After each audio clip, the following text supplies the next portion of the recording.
Alright, so I got you guys another gameplay video up. This time around I'm going to do a little commentary instead of just leaving it blank with no audio.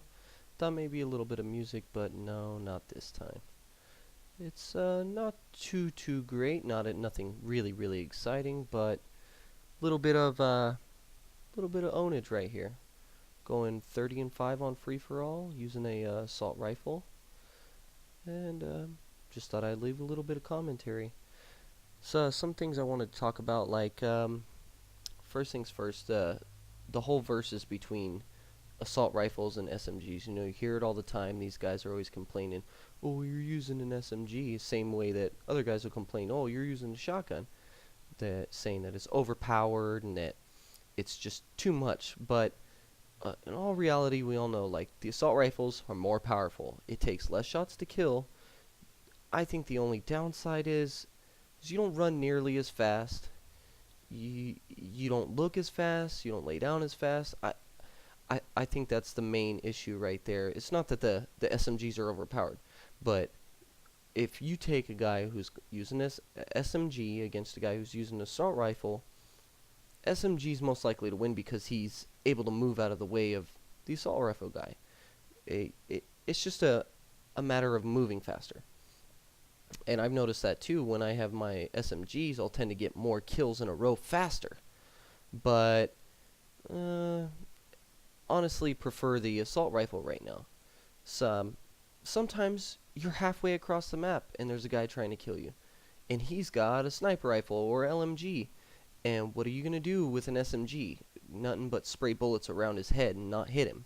So having the assault rifle definitely adds a little bit of an advantage if you want to go for those long range shots, because definitely want to have those long range shots. I mean, you can't just do close quarters all the time, anytime, especially not in Black Ops 2. I mean, a lot of the maps are open, and it's really hard to actually get those close quarters maps, or kills, I'm sorry about that.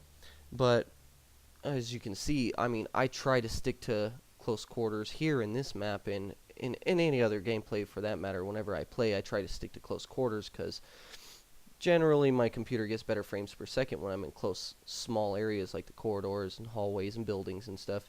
But you always got to have that little bit of an advantage to the guy who's across the map with a sniper rifle. And I think the assault rifle puts you just in between there. I mean, some of these guys may say something about the LMGs, but I don't know. I mean, the LMGs are just, it's just too much. It's too big. It takes too long to reload. It doesn't boast the power that it should, like the assault rifles do, and it doesn't have the firing rate like the SMGs do. So I think the assault rifles are good for if you don't want to be a sniper, you don't want to be close range, but you still want to get your kills. You go ahead and use your assault rifle, because that'll get you your close and long range kills. And a couple times in this map, actually, I get some close quarters kills at hip fire with this gun itself. Is very good. It works well with hip fire. It's actually pretty accurate at close range. I don't know why, but right here I thought I was going to put the Guardian out there on the window, but that would be pointless because it wouldn't hit anybody because they're all on the ground. So, but anyway, yeah, I'm just trying to take a turn from the SMGs. Stay away from the shotgun, stay away from the SMGs, trying to do a little bit in between. Give myself the disadvantage and the advantage of being able to get those long range shots that the SMGs won't get me. But yeah, definitely a good gameplay. 30-5. Let's see here. Right now I'm 11-3, not bad.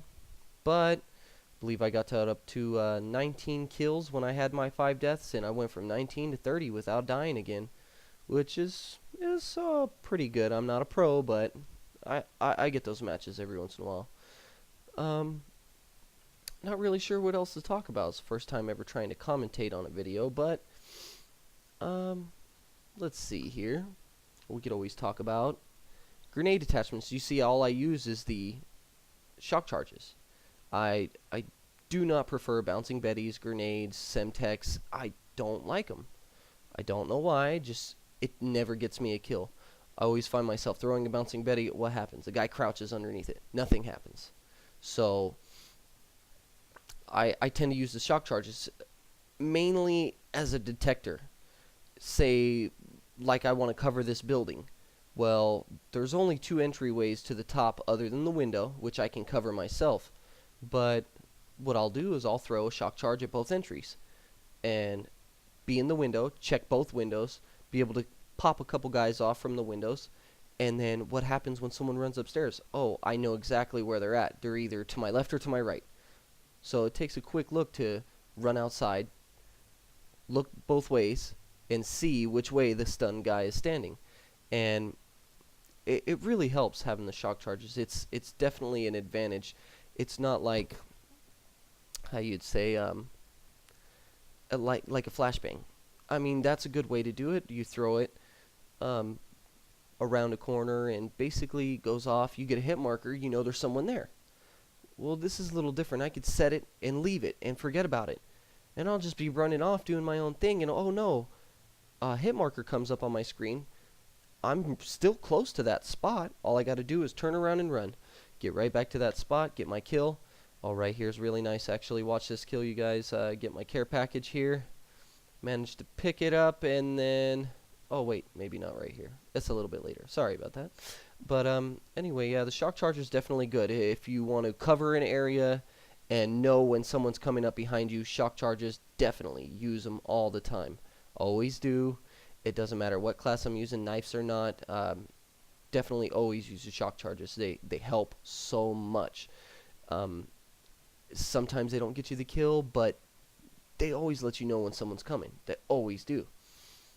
Now, if you play like hardcore, I understand, you know, you don't get that. But any other case, definitely you want to have the shock charges, at least one. So that, I mean, you could set up your bouncing Betty or whatever, or have your grenade on the side, but to have a shock charge in a place that you know you want to cover, or you run in a building and you want to cover the back door while you watch the front door, go ahead and drop a shock charge by the back door, and you'll know as soon as someone's running in behind you, you'll have it. Turn around, take them out. That's it. Me personally, I always use primary gunfighter. Gotta have 3 attachments. Gotta have like something like silence. Gotta have a scope. Whatever you prefer, but gotta have a scope. Gotta have silence. Gotta have a quick draw or a what's the other one? Foregrip. Gotta have foregrip or quick draw. Maybe if you like having the full metal jacket or long barrel, those are definitely useful with SMGs. They add a lot of power. They keep you from dying a lot if you have those, because it takes less bullets to kill someone. But always got to use primary gunfighter. Don't worry about a secondary. I don't bother with pistols. If I want to use a knife, I have a class for that. I don't bother with it. Occasionally, I'll pull out the knife after I'm out of ammo or something and go for it. But for the most part, primary gunfighter. Keep I mean, if you really like the bouncing Bettys, go ahead. I mean, sometimes they get me kills. I use them on my knife class, and they get me kills quite often. But actually, I would just prefer... Here's this kill I was talking about earlier. Watch this. Boom, right there. Okay. Anyway, I would just prefer the shock charges, just because I'll carry 2 of them, and always have them. You know, definitely good. Cover your back. Anyway, Bosser, thanks a lot.